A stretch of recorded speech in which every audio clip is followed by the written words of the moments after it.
인도의 한 내륙 지방에 가면 데카페라라는 그런 독사가 있다고 합니다. 이름이 데카페라예요. 근데 이 내륙 지방 사람들은 데카페라 독사를 만나면 아주 그야말로 도망가기 바쁠 정도로 그렇게 빠르게 피한답니다. 왜 그럴까요? 그만큼 이 독사가 위협적인 혹은 또 생명을 위협하는 그런 독사이기 때문에 사람들이 도망을 가는데요. 어느 정도로 그렇게 독하냐면 그저 물리면 이제 약이 없대요. 물리면 그냥 죽는데요. 그러니까 일단 물리지 않게 도망가는 게 제일 좋은 거죠. 특히 이 데카페라 독사라는 뱀은 화가 나면 마치 수건을 뒤집어 쓴 것처럼 이렇게 머리가 이렇게 부풀어 오른다고 합니다. 그래서 두건뱀이라고도 하는데 일단 이 뱀을 만나면 피하는 게 상책이다라는 거죠. 생명을 구하기 위해서. 그런데 만일 물리게 되면 어떻게 되느냐라는 겁니다. 피했는데 어쩌다가 뭐 잘 모르고 지나가다가 물릴 수 있잖아요. 그랬을 때 죽어야 되느냐라는 겁니다. 유일한 해독제가 있다고 그래요. 자, 어떤 해독제가 있을까요?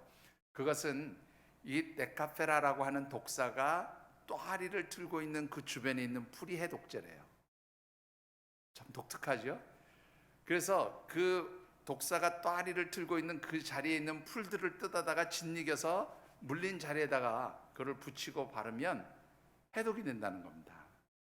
그러니까 본래는 어떻게 해요? 본래는 그 자신을 물어서 죽게 만든 이 데카페라 독사는 피해야 될 것이었는데 막상 물어서 내가 생명을 잃게 되는 문제의 상황이 되면 오히려 어떻게 됩니까? 피할 것이 아니라 오히려 그 문제를 준 데카페라 독사에게 더 가까이 다가가서 접근해서 그 독사가 깔고 앉아있는 풀들을 뜯어내는 게 중요하다는 것이죠. 여러분들 데카페라 독사에게 물린 것이 문제라면 이 문제를 해결할 수 있는 답은 어디에 있어요? 바로 그 데카페라 독사가 앉아있는 곳에 답이 있다라는 것이지요. 여러분들 이것은 우리의 삶에서도 마찬가지입니다. 우리가 인생을 살아가면서 수많은 일들을 만나게 되고요. 특별히 여러 가지 힘들고 어려운 일들을 만나게 되어질 때에 그리고 그 어려운 문제들, 그 위기의 상황들이 내 힘으로 해결할 수 없고 내가 그 문제의 답을 찾지 못할 때 여러분들 굉장히 힘들어하고 어려워하시잖아요. 근데 사실은 그 문제의 답은 그 문제 안에 답이 있다는 사실을 기억하신다면 여러분들이 낙심하지 않게 되어질 줄 믿습니다. 여러분들 이 독사에 물리면 그냥 죽는 거잖아요.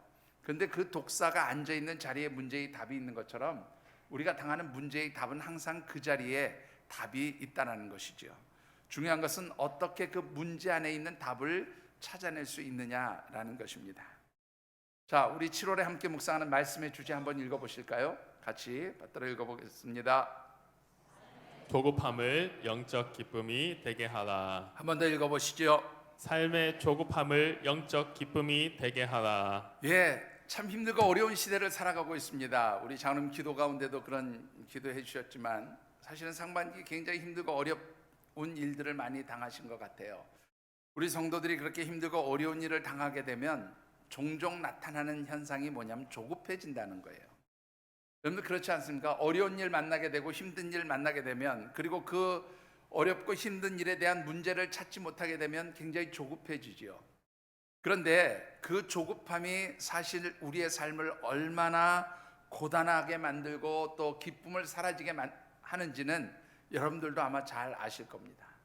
조급함은 우리의 삶에서 기쁨을 사라지게 하고 조급함은 우리로 하여금 평안하지 못하게 만드는 그런 현상들을 보여준다라고 하는 것입니다. 그래서 우리가 어떻게 이런 조급함을 버리고 정말 삶에서 여유를 가지고 그렇게 하나님께서 우리에게 주신 하늘의 기쁨을 풍성하게 누리며 살아가는 그런 진정한 하나님 백성, 하나님의 자녀들이 될 수 있을까 하는 관점에서 우리가 말씀을 묵상하고 있습니다. 오늘 두 번째로 드리고 싶은 말씀은 우리의 삶 속에서 내가 해결할 수 없는 문제들을 만나게 되었을 때에 그 문제로 인해서 조급하기보다는 문제 속에 숨겨두신 하나님의 답을 여러분들이 찾아볼 수 있기를 바랍니다. 그러기 위해서는 여러분들이 그 문제의 답을 우리에게 보여주시고 알려주시는 하나님을 바라보며 하나님을 기대하면서 하나님이 우리 가운데 행하시는 그 손길과 역사하심을 기대하면서 여유를 가지고 그 하나님이 행하신 일을 바라보라 하는 말씀입니다. 오늘 우리에게 주신 이 하나님의 말씀은 특별히 이스라엘 백성들이 애굽 땅을 떠난 이후에 비하히롯이라고 하는 그런 곳에 머물렀을 때 당한 일들을 기록한 말씀입니다. 특별히 오늘 이 말씀을 묵상하는 가운데 여러분들이 삶에서 어떤 문제들을 만나든지 조급하고 초조해지는 사람들이 아니라 여유를 가지고 그 문제들을 해결하며 그 답을 찾아낼 수 있는 능력 있는 우리 하나님의 백성들이 되어지시기를 주님의 이름으로 축원합니다. 자, 오늘 주신 말씀을 통해서 먼저 묵상해 보고 싶은 것은 우리가 살아가면서 내 힘으로 해결할 수 없는 문제, 그래서 답을 찾을 수 없는 문제를 만나게 될 때에 이런 문제들이 내 삶에 나타나게 되는 이유가 무엇인가 하는 것입니다. 결론부터 말씀드리면 여러분들의 힘으로 해결할 수 없는 문제와 그 답을 찾을 수 없을 때 그 문제는 하나님께서 우리의 믿음을 테스트하시고 우리가 그 테스트 받은 결과를 좀 더 영적으로 성장하도록 하기 위한 하나님의 계획, 하나님의 섭리 가운데 일어나는 일이다라는 것을 여러분들이 기억하시기 바랍니다. 자, 오늘 주신 말씀 가운데 우리가 읽지 않은 참고 말씀인데 출애굽기 14장 1절로부터 3절의 말씀을 먼저 받들어 읽어보시고요, 그 다음에 9절을 한번 읽어보시겠습니다. 여호와께서 모세에게 말씀하여 이르시되 이스라엘 자손에게 명령하여 돌이켜 바다와 믹돌 사이에 비하히롯 앞 곧 바알스본 맞은편 바닷가에 장막을 치게 하라. 바로가 이스라엘 자손에 대하여 말하기를 그들이 그 땅에서 멀리 떠나 광야에 갇힌 바 되었다 하리라. 애국 사람들과 바로의 말들 병거들과 그 마병과 그 군대가 그들의 뒤를 따라 바알스본 맞은편 비하히롯 곁 해변 그들이 장막친 데에 미치니라. 자, 여러분들 오늘 이 말씀을 보면 이스라엘 백성들이 애굽 땅을 떠나서 이제 가나안을 향하는 첫 발걸음을 떼게 되는데 그들이 가나안 땅을 향해서 가면서 머물렀던 한 장소가 오늘 본문에 나오는 비하히롯이라고 하는 곳입니다. 여러분들 이 비하히롯에 도착했을 때에 그리고 그곳에서 장막을 치고 하룻밤을 머물게 되었을 때에 이스라엘 백성들에게 아주 심각한 문제가 발생하게 돼요. 아주 심각한 위기의 상황이 펼쳐지게 되어집니다. 자, 비하히롯이라고 하는 곳에 머물렀는데 왜 갑자기 심각한 문제가 생기고 위기의 상황이 펼쳐졌느냐, 여러분들이 그렇게 생각하실 터인데 여러분들 이 비하히롯이라고 하는 곳이 어떤 곳인지를 살펴보면 그 말이 이해가 되시리라 생각이 되어집니다. 지도를 하나 좀 보시죠. 여러분들 이 비하히롯이라고 하는 것은 어딘가 하면 지금 노란색으로 되어 있는 것이 비하히롯인데요, 그 앞에 여러분들 잘 이따가 다른 지도를 하나 보시면 분명해진데 그 비하히롯이라는 앞에는 이렇게 조금 하얀색으로 이렇게 조그만 이렇게 원같이 된 타원형 같이 되어 있는 자리가 보이십니까? 예, 여기가 바로 이스라엘 백성들이 장막을 치고 머물렀던 비하히롯 앞 그 광야예요. 그리고 여기서 바로 이스라엘 백성들이 이제 그 홍해를 건너서 그 반대편인 수르광야로 들어가게 되어지는데요. 자, 이 장면만 보면 왜 이 상황이 위기가 되고 어려움의 상황이 되는지 잘 이해되지 않으실 겁니다. 그런데 여러분들 다른 지도를 하나 보시면 그 말이 이해가 될 겁니다. 여러분들 이 지도 여러분들에게는 좀 잘 안 나타날지도 모르는데요, 여기 보시면 아래쪽에 이렇게 동그라미로 하얀색 부분이 있죠. 여기가 바로 이스라엘 백성들이 장막을 쳤던 그 비하히롯 앞 해변이에요. 자, 그런데 이 비하히롯 해변에 이스라엘 백성들이 장막을 치고 머물렀을 때에 애굽의 군사들이 쫓아오기 시작한 겁니다. 그 쫓아온 길이 바로 뭐냐면 여러분들 그 비하히롯 그 해변 뒤쪽으로 보면 어떻습니까? 양쪽이 다 뭐예요? 산으로 되어 있어요. 산. 그리고 좁은 그 길이 하나 쭉 나 있죠. 이렇게 오솔길처럼 이렇게 길이 하나 나 있죠. 이게 밖으로 빠져나갈 수 있는 유일한 길이에요. 근데 그 길로 누가 지금 오고 있냐면 애굽의 군사들이 쳐들어오고 있는 거예요. 이스라엘 백성들 죽이겠다고. 양쪽은 아주 높은 산들이 자리를 하고 있습니다. 앞으로는 뭐가 있어요? 홍해가 펼쳐져 있는 거죠. 어디로 가야 살아날 수 있습니까? 어디로 가야 돼요? 앞으로 갑니까? 뒤로 갑니까? 옆으로 갑니까? 아무데도 갈 수 있는 곳이 없어요. 앞으로 가면 바닷물에 빠져 죽어야 되고, 뒤로 가면 애굽의 군대에게 살해를 당하게 되고, 양옆으로 그러면 피해야 되는데, 이 양옆은 지금 여러분들이 보시는 그 지형 그대로 산이었어요. 그것도 낮은 산이 아니라 아주 높은 산입니다. 거친 산이에요. 특히 여러분들 이스라엘 백성들이 애굽 땅을 떠났을 때 대략 인구가 200만 정도 된다고 추정을 합니다. 200만의 사람들이 갑자기 어디로 도망을 가냐 이 말이죠. 그러니까 이거는 완전히 답을 찾을 수 없는 심각한 문제 상황에 부딪히게 되어졌다라는 것입니다. 그런데 여러분들 이해 안 되는 부분이 하나 있어요. 뭐가 이해되지 않으십니까, 여러분들? 오늘 이 비하이롯에 머물게 된 이유가 뭐냐면 출애굽기 14장 1절과 2절의 말씀을 한번 보시죠, 여러분들. 다시 한번 보시면 뭐라고 되어 있습니까? 여호와께서 모세에게 말씀하여 이르시되 이스라엘 자손에게 명령하여 돌이켜 바다와 믹돌 사이에 비하히롯 앞 곧 바알스본 맞은편 바닷가에 장막을 치게 하라. 누가 시킨 일이에요? 하나님이 시켰어요. 여러분들 제가 지도가 사실은 좀 명확하지 않아서 지금 띄워드리지 않는데 그냥 잠깐만 그 마지막 지도 한번 띄워주실래요? 여러분들 이 지도만 잠깐 보고 좀 넘어가면 좋겠는데요. 여러분들 이스라엘 백성들이 머물렀던 고센 땅이 여기예요. 제가 손으로 설명할게요. 여기에 고센 땅이 있는데 이 고센 땅을 떠나서 가나안 땅을 향해서 가려 그러면 직선으로 이렇게 쭉 가다가 위로 쭉 올라가면 바로 가나안 땅으로 들어가는 길이 있어요. 이게 바로 무슨 길이냐면 블레셋 사람들의 길이라 그래서 보통 해변길이라고 하는 길이 있었습니다. 아주 단거리 길이에요. 200만이 아무리 천천히 움직여도 20일이면 가나안 땅에 들어갈 수 있는 길입니다. 직선으로 되어 있는 거리고 육로로 갈 수 있는 길이고요. 아주 편안하게 갈 수 있는 길인데 왜 하나님께서는 그 편안하게 갈 수 있는 해변길을 이용하지 않고 이스라엘 백성들을 이 비하히롯이라는 곳까지 내려오게 하셨냐 말이죠. 이 비하히롯은 고센 땅에서 이렇게 올라가면 될 가나안 땅을 이렇게 해서 밑으로 내려오게 하신 거예요. 이 내려오게 하신 게 바로 그 앞에 있는 홍해바다 쪽으로 내려오게 하신 건데 완전히 고립된 지역에 이스라엘 백성들이 텐트를 치고 머물게 했다라는 겁니다. 여러분들 하나님 좀 못되신 거 아니에요? 어떻게 생각하십니까? 아니 왜 좋은 길 내버려두고 좋은 길 두고 왜 이 고립되어진 장소로 이스라엘 백성들을 갖다가 몰아넣으셨냐는 거예요.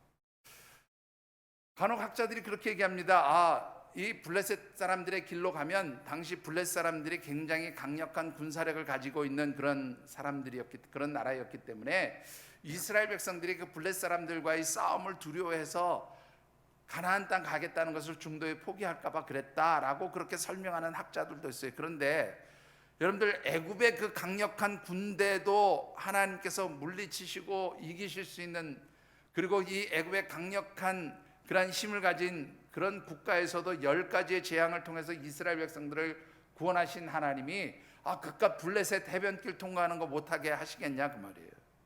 얼마든지 하실 수 있는 거 아니에요. 그런데 왜 하나님은 그 편한 길을 두고 이 힘들고 어려운 홍해바다 앞 완전히 고립되어진 장소로 이스라엘 백성들을 이끌어 오셨느냐라는 겁니다. 도대체 하나님 속셈이 뭔가요? 왜 하나님은 이런 일을 행하신 걸까요, 여러분들? 답을 찾을 수 없잖아요. 문제는 벌어졌는데 답을 찾을 수 없잖아요.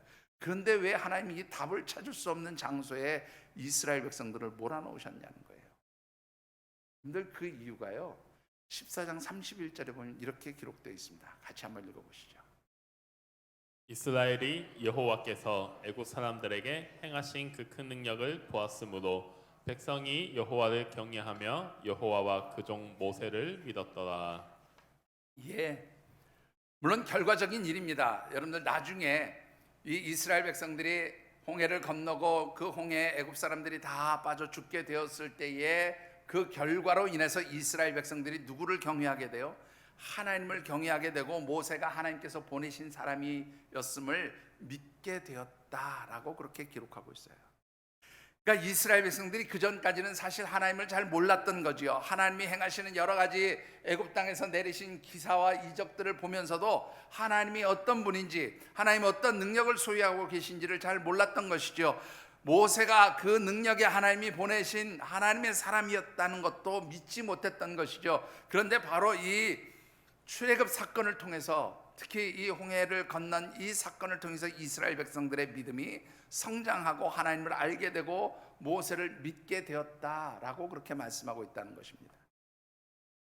여러분들이 살아가면서 인생에서 내 힘으로, 내 능력으로, 내 방법으로 해결할 수 없는 문제들을 만나고 거기 문제를 해결할 수 없는 답을 찾을 수 없을 때 여러분들 낙심하십니까? 절망하십니까? 도대체 왜 이런 일들이 내게 다가왔냐고 그렇게 불평하고 원망하시겠습니까? 여러분들에게 다가온 답을 찾을 수 없는 문제는 하나님께서 여러분들에게 영적 성장을 위해서 주시는 좋은 축복의 기회인 줄 믿으시기 바랍니다.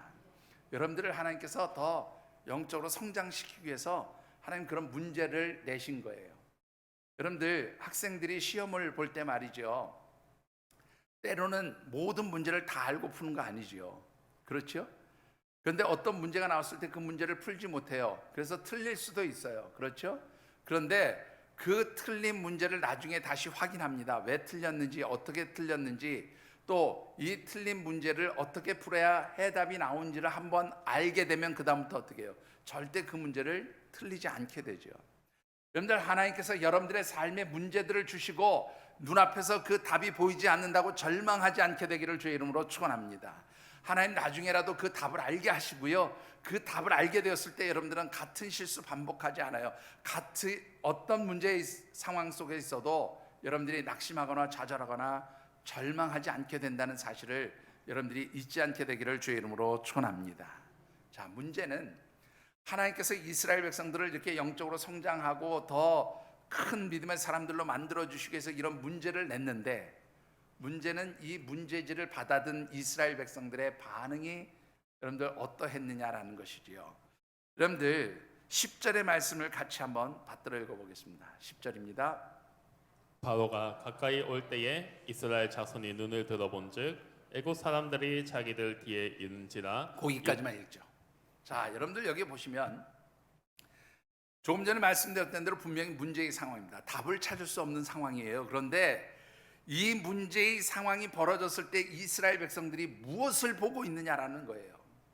여러분들 10절 말씀을 다시 한번 보시죠. 이스라엘 백성들이 무엇을 보았다고요? 이스라엘 자손이 눈을 들어 본즉, 그 다음에 무엇을 보았어요? 애굽 사람들이 자기들 뒤에 이른 것을 보게 되었다라고 말하고 있습니다. 이 애굽 사람들 어떤 사람들이에요? 자기들 지금 죽이겠다고 쫓아오는 사람들이잖아요. 여러분들 한번 생각해 보세요. 지금 이스라엘 백성들이 보는 것은 무엇을 보고 있냐면 자기들에게 문제를 가져오게 된 바로 그 문제의 원인이 되는 사람들을 보고 있는 거예요. 여러분 한번 생각해 보시죠. 애굽 사람들이 쫓아오지 않았다면 이 자리가 문제의 상황이 될까요? 애굽 사람들이 쫓아오지 않았다면 나갈 길 없으면 다시 돌아서 나가면 되잖아요. 그런데 지금 애굽 사람들이 쫓아옴으로 인해서 이들은 빠져나갈 길이 없게 되어진 거예요. 그러니까 문제의 원인이 바로 이 애굽 사람들에게 있는 거죠. 그런데 이 이스라엘 백성들이 바로 누구를 보고 있어요? 문제의 원인이 되는 애굽 사람들을 보고 있단 말이죠. 결국 이 이스라엘 백성들이 문제의 원인이 되는 그 환경과 상황과 형편들을 보게 되니까 어떤 결과를 가져오게 됩니까?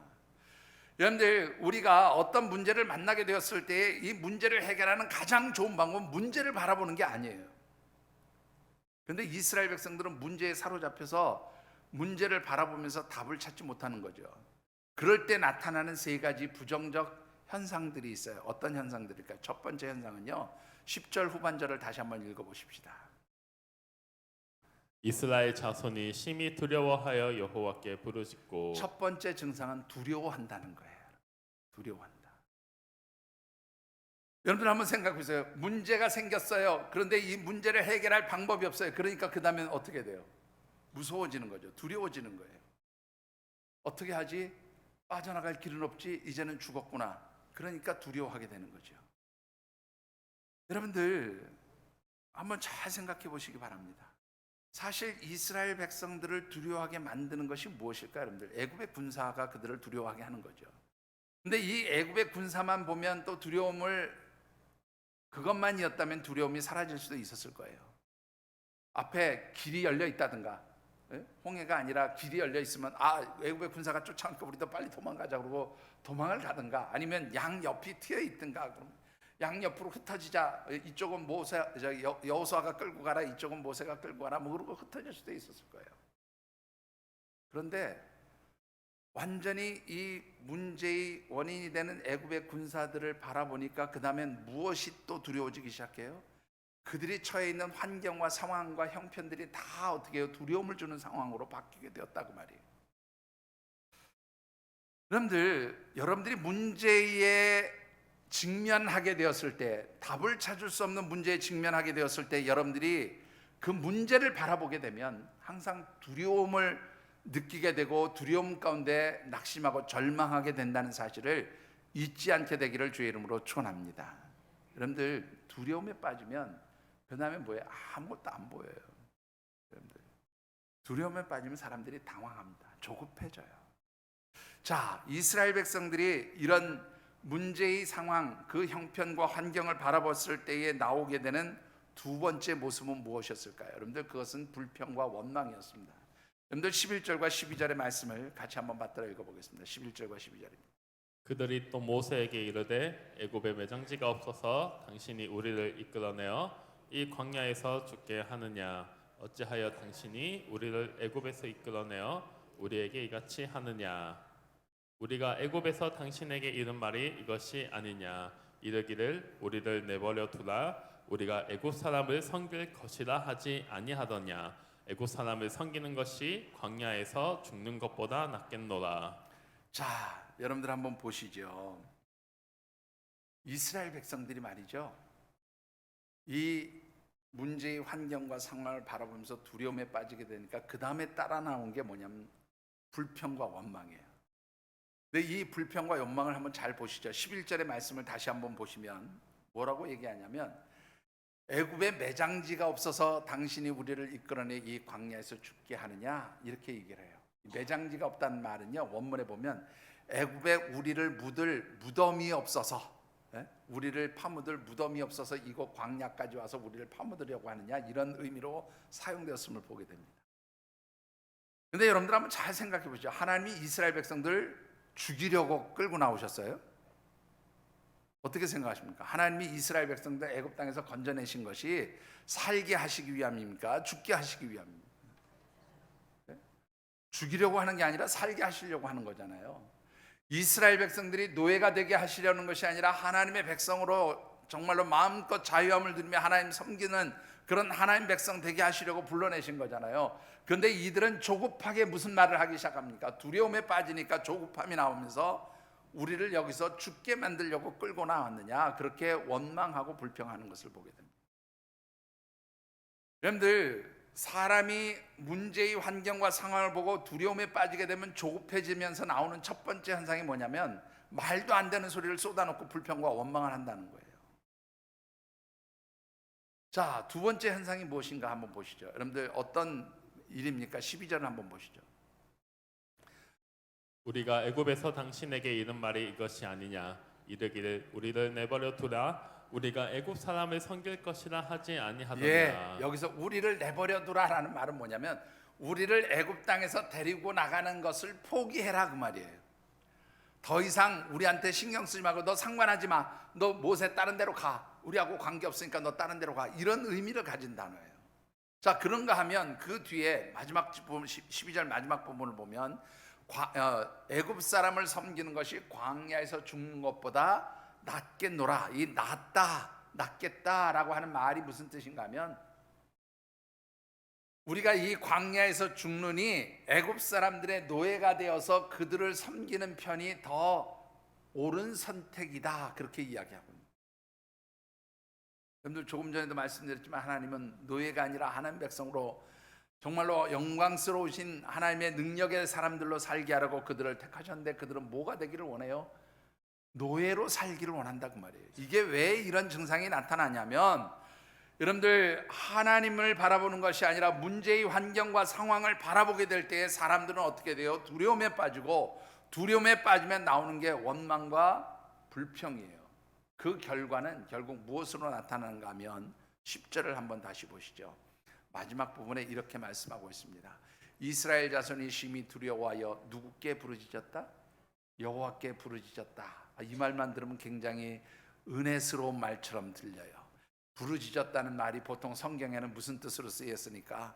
기도한다는 말로 쓰였으니까 이것도 이스라엘 백성들이 그렇게 무서운 상황에서 기도했겠구나가 아니라, 이 부르짖었다는 말은요, 하나님 앞에 온갖 불평과 원망을 쏟아놓았다, 그런 말이에요. 한마디로 말하면 이스라엘 백성들이 하나님께서 잠시 문제를 주시고 이 문제 앞에서 어떤 반응을 보일까 테스트해 보시니까 이스라엘 백성들은 어떤 반응을 나타내요? 하나님께 대한 불신앙의 모습을 나타내게 되더라, 그런 말입니다. 여러분들이 문제의 상황 앞에 처했을 때에 때때로 답이 보이지 않는다고 그 문제의 환경과 상황을 바라보면서 여러분들 두려워하십니까? 불평과 원망을 하십니까? 그것은 반드시 무엇으로 연결되는가 하면 하나님께 대한 불신앙으로 연결되어진다는 사실을 잊지 않게 되기를 바랍니다. 여러분들, 항상 문제는 우리로 하여금 불신앙의 상황 가운데 들어가게 만들어요. 왜? 문제를 바라보면 다른 것이 보이지 않기 때문에 그렇습니다. 여러분들 많이 느껴보셨을 거예요. 어떤 문제에 몰입하면요, 절대로 다른 것을 보지 못하고 거기에 몰입되어서 그만 어떻게 해요? 그 속에서 사로잡혀 버려요. 무엇을 해야 될지 답도 못 찾아요. 그러니까 어떻게 해요? 점점 더 절망하게 됩니다. 여러분들, 우리가 이런 이스라엘 백성들과 같이 그야말로 문제의 환경과 상황과 형편을 바라보면서 이렇게 초조해지고 조급해지면서 두려움에 빠지고 불평과 원망을 하고 하나님께 대한 불신앙의 모습을 나타내지 않기 위해서 우리가 할 수 있는 일이 무엇일까라는 겁니다. 그것은 바로 하나님을 바라보는 거예요. 여러분들, 오늘 본문 말씀 가운데 13절 말씀 우리 같이 한번 받들어 읽어보겠습니다. 13절입니다. 모세가 백성에게 이르되 너희는 두려워하지 말고 가만히 서서 여호와께서 오늘 너희를 위하여 행하시는 구원을 보라. 너희가 오늘 본 애굽 사람을 영원히 다시 보지 아니하리라. 여러분들, 지금 모세가 처해 있는 상황이나 이스라엘 백성들이 처해 있는 상황이 다른 상황입니까? 어떻습니까? 모세는 지금 다른 곳에 있어요? 모세도 역시 지금 이스라엘 백성들이 처한 그 위기와 문제의 상황 가운데 함께 있어요. 그런데 이스라엘 백성들은 지금 굉장히 조급합니다. 초조합니다. 그래서 두려워하고 원망하고 불평하고 하나님께 대한 불신앙의 모습을 보이고 있는데, 모세는 다른 반응을 보이고 있어요. 똑같은 시험 문제를 받았는데 이스라엘 백성들은 문제의 답을 찾지 못하고 있는 거죠. 그런데 모세는 이스라엘 백성들과 다른 여유를 보이고 있다는 거예요. 어떤 여유를 보고 있습니까? 여러분들, 모세라고 해서 이 어디로 빠져나갈 수도 없는 이러한 환경과 상황이 눈에 보이지 않았던 것일까요? 모세가 지금 이 형편과 상황을 보지 못해서 이렇게 여유를 부리고 있느냐, 그 말이에요. 아니면 모세라고 해서 이 상황이 두렵지 않았을까요? 사실 모세도 인간적으로 보면 두려운 상황인 거죠. 걱정되는 상황이에요. 자기가 이끌고 온 이 200만의 이스라엘 백성들을 하루아침에 다 죽게 만들 수도 있는 그런 상황입니다. 속으로는 어쩌면 누구보다도 정말로 말하지 못하지만 걱정도 되고 염려도 되는 그런 부분이 있었을 수도 있을 것입니다. 그런데 모세는 여유를 보이고 있다는 것이죠. 다른 말로 표현하면 모세는 지금 배짱을 부리고 있는 거예요. 어떤 배짱? 뭔가 믿는 구석이 있으니까 이런 배짱을 보이는 거 아닐까요, 여러분들? 그 믿는 구석이 뭘까요, 여러분들? 14절을 다시 읽어보시죠. 14절입니다. 여호와께서 너희를 위하여 싸우리시니 너희는 가만히 있을지니라. 여호와께서 너희를 위하여 싸우시리라. 하나님께서 우리를 위하여 이 애굽의 군사들과 싸우실 것이다 라고 하는 그 믿음이 바로 그로 하여금 무엇을 가지게 해요? 여유를 가지게 했다, 그 말이에요. 결국 모세가 믿는 구석은 무엇이었어요? 하나님을 바라보는 거였어요. 모세가 믿는 구석은 무엇입니까? 바로 하나님이 이 문제의 해결자가 되어주실 것이다 라고 하는 것을 모세가 바로 이 상황 속에서 이스라엘 백성들에게 보여주었다라는 겁니다. 여러분들, 어떠한 문제의 상황과 환경과 형편에 놓였을지라도 하나님을 바라보는 사람들은 문제가 보이지 않아요. 하나님 바라보는 사람들은 여유가 있습니다. 쫓기지 않아요. 초조해지지 않습니다. 왜? 하나님이 해결하실 것을 믿는 그런 믿음이 있기 때문에 쫓기지 않는 거예요. 자, 여러분들도 이런 믿음의 소유자가 되시기를 주의 이름으로 축원합니다. 중요한 것은 내가 이런 믿음을 가지고 살고 있는지 아닌지 어떻게 알 수 있을까라는 거예요. 여러분들, 어떠한 문제의 환경과 상황 속에서도 하나님을 바라보는 사람들에게는 세 가지 영적 특징이 나타나요. 반대지요.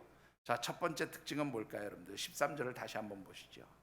여러분들 13절을 다시 보시면 너희는 두려워하지 말라 그렇게 선언하죠. 이스라엘 백성들은 문제 상황을 보면서 두려워했지만 모세는 두려워하지 말라라고 말합니다. 두려움이 없었다는 거예요. 왜? 조금 전에도 말씀드렸지만 하나님이 도와주실 것을 확신하기 때문에, 하나님이 이 이스라엘 백성들을 위해서 대신 애굽의 군사들과 싸워주실 것을 확신하기 때문에 두려움이 없는 거죠. 자, 두 번째로는 어떤 현상들이 나타나게 됩니까? 여러분들 13절 말씀을 다시 한번 읽어보겠습니다. 모세가 백성에게 이르되 너희는 두려워하지 말고 가만히 서서 여호와께서 오늘 너희를 위하여 행하시는 구원을 보라. 예, 거기까지만 하십시다. 여기서 굉장히 중요한 단어가 나오는데 가만히 서서 보라 하는 말입니다. 여러분들, 이 가만히 서서라는 말이요, 원문의 뜻을 보면 요동하지 말아라, 흔들리지 말아라 그런 말이에요. 여러분들, 여기서 보라, 무엇을 보라고요? 하나님께서 너희를 위하여 행하시는 이 하나님의 능력, 하나님의 구원을 바라보라, 하나님을 바라보라, 하나님의 능력을 바라보라 말씀하는 이 모세는, 여러분들 여기서 뭐라고요? 가만히 서 있으라라는 말은요, 하나님을 바라보는 사람은 무엇하지 않는다는 겁니다. 흔들리지 않는다는 거예요. 문제의 환경과 상황 가운데서 요동치지 말아라, 하나님이 행하실 거니까 그저 담대하게 그 일들이 어떻게 전개되어지는지 그것을 한번 바라보라, 그렇게 말하고 있는 거예요. 여러분들, 하나님을 바라보고 의지하는 사람은 절대로 문제 때문에 힘들어하지 않아요. 문제 때문에 요동치지 않아요. 문제 때문에 이리 흔들리고 저리 흔들리지 않아요. 왜? 하나님이 붙들어 주신데 왜 흔들리겠냐 말이죠. 하나님이 인도해 주신데 왜 흔들리겠어요? 여호와는 우리의 산성이니 내가 요동치 않을 것이라고 하는 다윗의 시편, 그 고백을 여러분들이 기억하시게 되기를 주의 이름으로 축원합니다. 어떤 문제의 상황이 있을지라도 하나님 우리의 산성이 되시고 구원의 반석이 되시고 우리로 하여금 요동치 않게 붙들어 주시는 은혜가 우리 하나님께 있는 줄 믿습니다. 그래서 하나님을 바라보는 사람은요, 문제 상황에서 흔들리지 않아요. 요동치지 않아요.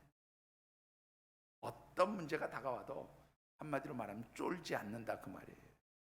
여러분들, 별것도 아닌 문제를 놓고 그냥 바들바들 떨면서 어떻게 할까, 이럴까 저럴까, 여러분들 그렇게 쪼는 거, 여러분들 우리 하나님 백성으로서는 버려야 할 영적 자세입니다. 여러분들, 쫄지 않고 당당해지시게 되기를 주의 이름으로 축원합니다. 자, 세 번째로 하나님을 바라보고 의지하는 사람에게는 어떤 영적 특성이 나타나요? 기다리는 여유가 있어요. 여러분들, 우리 14절 말씀도 같이 한번 읽어보시기 바랍니다. 여호와께서 너희를 위하여 싸우시리니 너희는 가만히 있을지니라. 예, 마지막 절에 보면 너희는 가만히 있을지라. 앞에서는 가만히 서서 그랬는데 이번에는 가만히 있을지라 그랬는데요, 이 가만히 있다라는 말의 원문 뜻은 뭐냐면 하렛이라고 하는 거예요. 야, 이러고 저러고 떠들 거 없어, 그냥 기다려봐, 이런 말이에요. 그러니까 여러분들, 어떤 문제가 있을 때요, 자꾸 말로 그 문제를 되씹으면 어떻게 해요? 문제에서 빠져나오는 게 아니라 문제로 하여금 우리를 더 힘들게 만들어요. 문제에 몰입돼서 문제에서 헤어나올 수가 없어요. 그런데 모세가 지금 뭐라고 얘기합니까? 지금 더 이상 그 문제에 빠져들지 말고, 말하지 말고 그냥 가만히 있어봐. 그리고 뭐 하라는 거예요? 하나님이 행하시는 일을 기대하라 그 말이에요. 기다리라 그 말이에요. 여러분들 어떤 일들이 있을 때요, 여러분들 기다릴 수 있다는 건 여유가 있다는 거예요. 그죠? 어떤 문제가 생겼을 때 여러분들 기다릴 수 있다는 건 뭐가 있다는 거예요? 여유가 있다는 거예요. 여러분들. 우리가 자주 목사님들이 예로 드는 그런 이야기지만, 예를 들어서 우리 국가대표가 어디 큰 대회를 나가서 어떤 외국의 군대하고 경기를 치르게 됐다고 합시다. 여러분들 그 경기를 못 봤어요. 그런데 그 경기에서 우리나라 국가대표가 승리를 했어. 아주 어렵게 막판까지 가다가 뭐 승부차기로 승리를 했다고 칩시다. 여러분들 그 내용 경기의 결과를 모르고 그 보았던 사람들은 얼마나 가슴을 졸이면서 봤겠어요. 그죠? 근데 여러분들이 나중에 그랬어? 한번 봐야 되겠네. 그리고 재방송하는 걸 봤어요. 그럼 쫄아요, 안 쫄아요? 왜 안 쫄아? 이미 결과를 알고 있으니까 안 쫄는 거예요. 여러분들 하나님의 백성들이 하나님을 바라볼 때에 여러분들 쫄 일이 없어요. 왜? 결과는 항상 뭐기 때문에, 네? 버킹엄이 아니고 결과는 항상 뭐예요? 하나님이 이 문제의 해결자가 되어주신다라는 결과를 알고 있기 때문에 두려워하지 않는 거예요. 요동치지 않는 거예요. 여러분들 그렇기 때문에 우리가 어떠한 위기의 상황 속에서도 느긋하게 여유를 가지고 기다릴 수 있게 되어진다라고 하는 것입니다.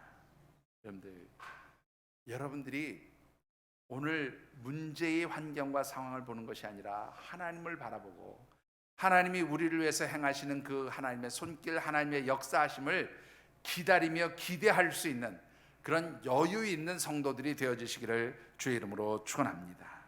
우리가 이렇게 문제의 환경과 상황이 아니라 하나님을 바라보면서 하나님의 손길을 기대하고 기다리는 그런 여유 있는 하나님 백성들이 될 때 하나님께서 주시는 은혜가 무엇인가라는 것이지요. 여러분들 15절과 16절을 같이 받들어 읽어보겠습니다. 15절과 16절. 여호와께서 모세에게 이르시되 너는 어찌하여 내게 부르짖느냐 이스라엘 자손에게 명령하여 앞으로 나아가게 하고 지팡이를 들고 손을 바다 위로 내밀어 그것이 갈라지게 하라.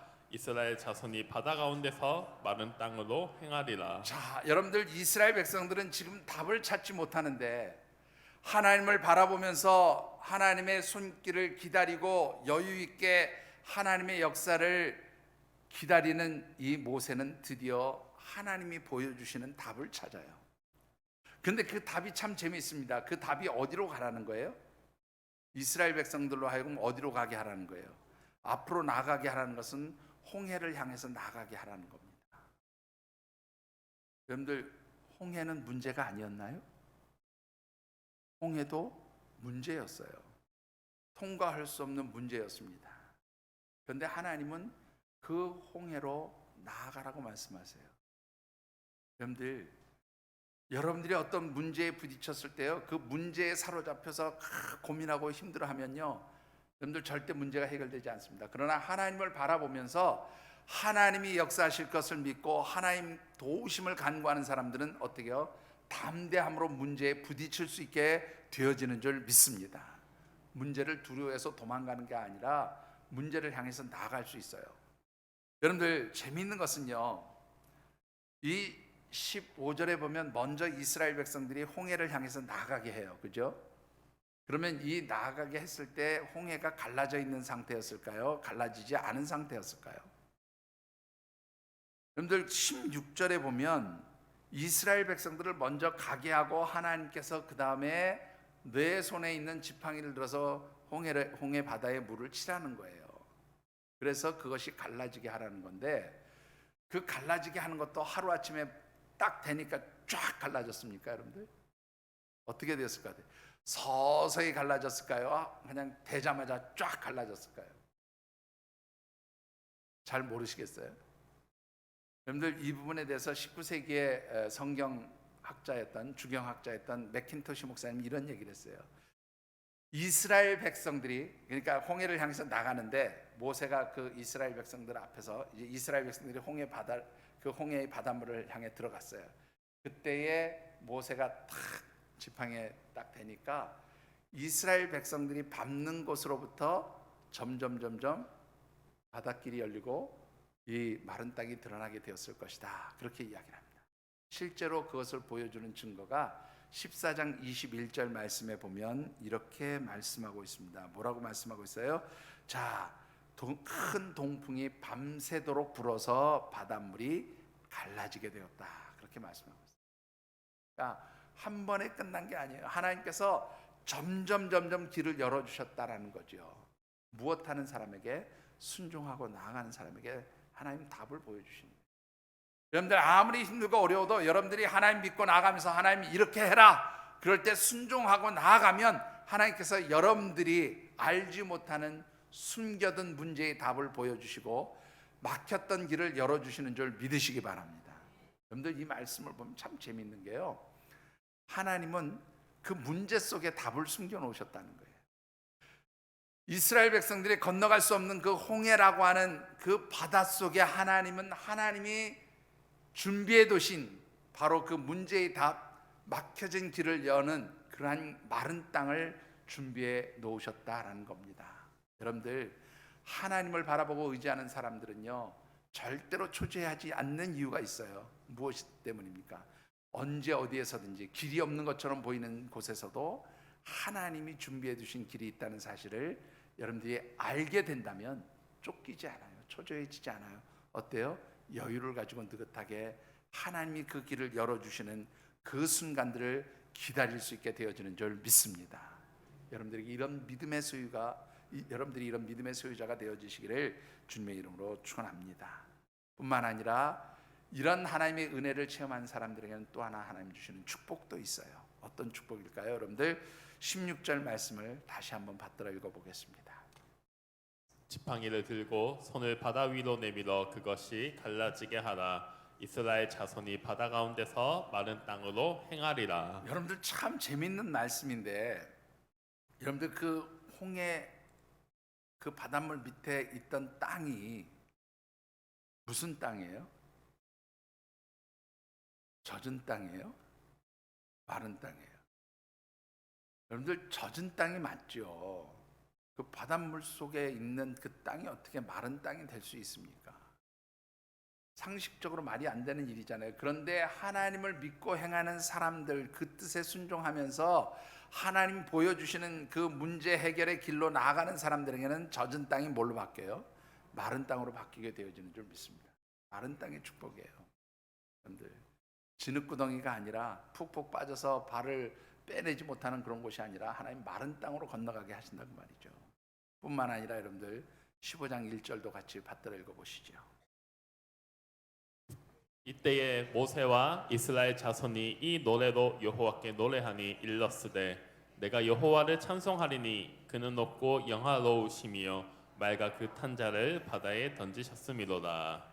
여러분들 이스라엘 백성들이 이 홍해를 건너고 나서 그 수르광야에서 하나님께 찬양하며 기뻐하는 모습들이 기록되어진 말씀이 바로 이 15장에 기록된 말씀이에요.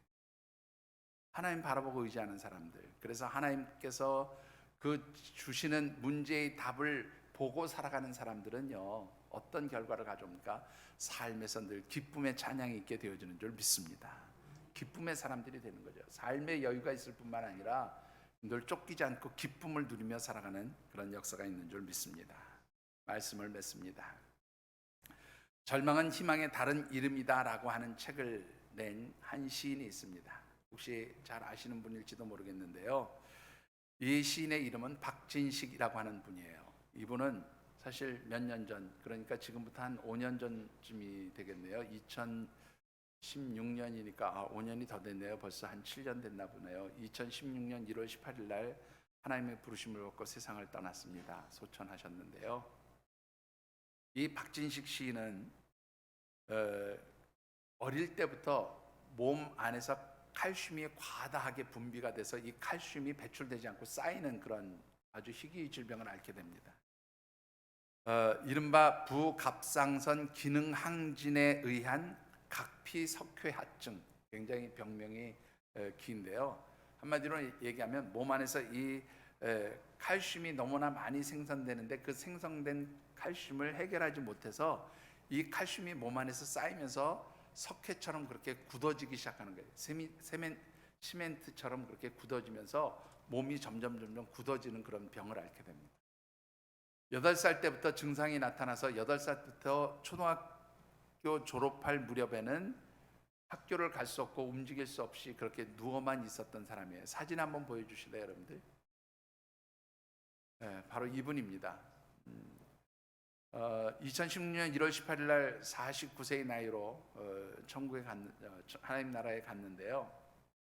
이분이 그 의사들이 뭐라 하냐면 20세를 넘기지 못할 겁니다 라고 얘기했는데, 그 의사들이 추측한 것보다 1.5배를 더 사는 거죠. 거의 30년을 더 살았으니까. 여러분들 얼마나 절망적인 상황일지 이해가 되시죠? 초등학교 졸업할 무렵부터 저렇게 누워서 있었던 거예요. 움직이지 못하는 거죠. 몸이 다 굳어오는 겁니다. 그래서 그 누운 자리에서 영어와 한문을 책으로 갖다가 보면서 익혔고, 또 한 손으로는 컴퓨터 키보드를 두드려 가면서 공부를 했는데, 그렇게 30개월을 살아가는 동안에 한 권의 책을 내게 됩니다. 그게 바로 조금 전에 제가 말씀드렸던 절망은 희망의 다른 이름이다라는 책을 내게 된 거예요. 그리고 그 이후로는 많은 시들을 썼는데요. 이분이 그 정말로 낙심하고 절망할 수밖에 없는 상황 가운데서도 아주 정말로 예쁜 시들을 많이 씁니다.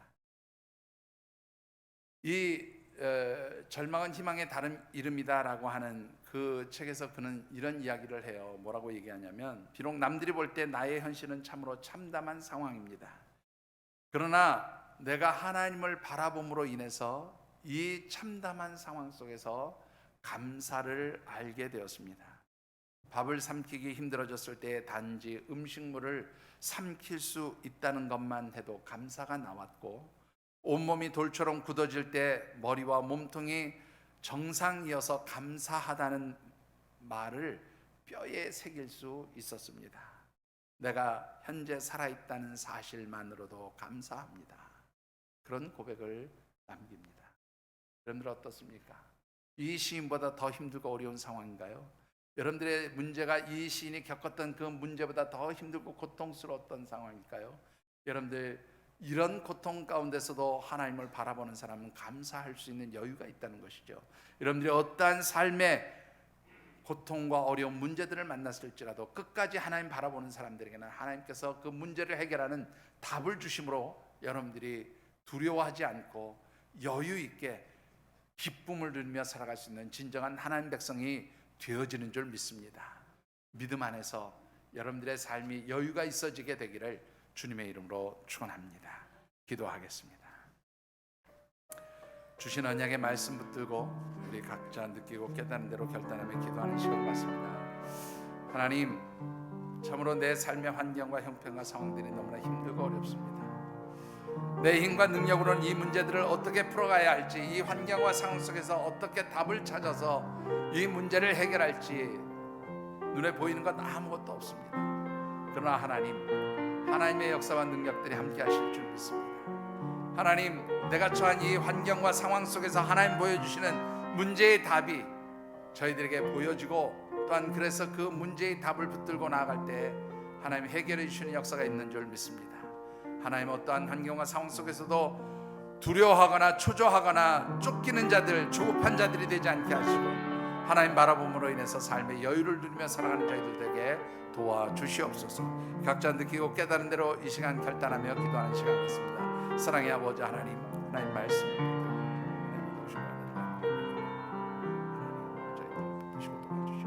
하나님 초조해지지 않게 하시고 쫓기지 않게 하시고 하나님 조급해지지 않도록 하나님 저희들에게 믿음의 믿음을 도와주셔서 하나님 바라볼 수 있게 하시고 하나님의 역사하심을 기다리고 기대할 줄 아는 넉넉한 믿음의 사람들 되도록 축복하여 주시옵소서. 사랑의 아버지 하나님, 참으로 힘들고 어려운 환경과 상황들 가운데 저희들이 살아가고 있습니다. 코로나 이후에 펼쳐진 여러 가지 힘들고 어려운 환경과 상황들, 경제적으로 어려운 일들, 또 그로 인해서 부딪혀오는 여러 가지 삶의 문제들 때문에 저희들이 아파합니다. 힘들어합니다. 그러나 하나님, 이러한 저희들이 맞닥뜨린 문제 앞에서 하나님 조급해지지 않게 하시고 초조해지지 않게 하시고 두려워하지 아니하도록 저희들이 하나님 바라볼 수 있는 믿음의 눈을 열어 주시옵소서. 하나님 바라볼 때에 우리의 문제, 우리의 환경, 우리의 상황이 아니라 하나님이 역사하시고 행하시는 일들을 기대하며 기다릴 수 있는 그러한 여유 있는 하나님 백성들 되게 하여 주시옵소서. 문제를 바라보면서 조급해하거나 쫓기거나 초조해하는 자들이 아니라 그 문제를 뛰어넘어 역사하시고 문제의 해답을 가지고 계신 하나님, 문제 속에 우리가 얼마든지 풀어낼 수 있는 해답을 가지고 그것을 보여주시는 하나님 바라보며 의지함으로 말미암아 저희들의 삶에 여유가 있게 하시고 하나님 주신 하늘에 기쁨이 있게 하시고 하나님 바라보고 의지함으로 말미암아 모든 문제의 상황과 형편들이 풀려지는 역사가 나타나도록 축복하여 주시옵소서. 하나님 도우시는 은혜를 사모합니다. 하나님 저희들을 도와 주시옵소서. 감사하며 예수님 이름으로 간절히 기도드리옵나이다. 아멘.